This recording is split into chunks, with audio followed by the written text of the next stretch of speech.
Emergency crews are at the scene after a powerful explosion tore through a supermarket in southern Russia, in a southern Russian city rather. Our Ian Lee has been following that story for us and other international headlines. Ian, you are joining us from London. What can you tell us about this? Good morning, Anne-Marie. Things could have been a lot worse in Russia if that explosion at the supermarket happened hours later when it was open.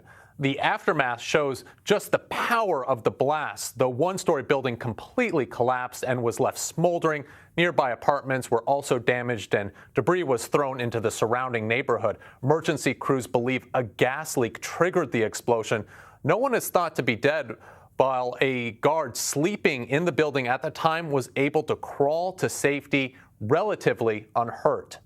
Next, we are in Myanmar, where protests continue in the aftermath of a military coup earlier this month. The generals had called for unity, but the people aren't having it. They want democracy restored in the country. Local reports say today saw the largest turnout of protesters so far. This on the same day, more than 23,000 prisoners were released in a gesture of unity. The military is now threatening to use more repressive measures against protesters if unrest continues. Next, we are in Russia, where jailed opposition leader Alexey Navalny is set to appear again in court today. This time, he's being charged with slandering a World War II veteran and supporter of President Putin. Navalny calls the case a fabricated attempt to discredit him, and if convicted, the Kremlin critic could face a fine, community service, or jail time. The trial comes after a judge earlier this month sentenced him to nearly 3 years in prison for violating probation.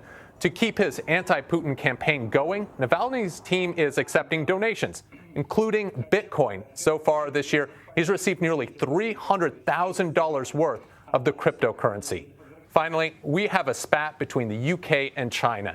It began when British authorities revoked China's state broadcaster's license for breaking regulations after they aired an allegedly forced confession of a UK citizen.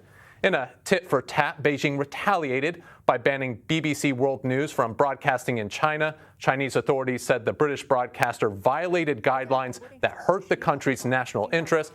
Both the UK and US condemned China's decision, calling it a part of a wider campaign to suppress free media in the country. Anne-Marie, we should know that CBS is partnered with the BBC, but also there has been a lot of concern about China using its state broadcaster as a front for espionage. And just last weekend, UK authorities deported 3 Chinese journalists they accused of spying.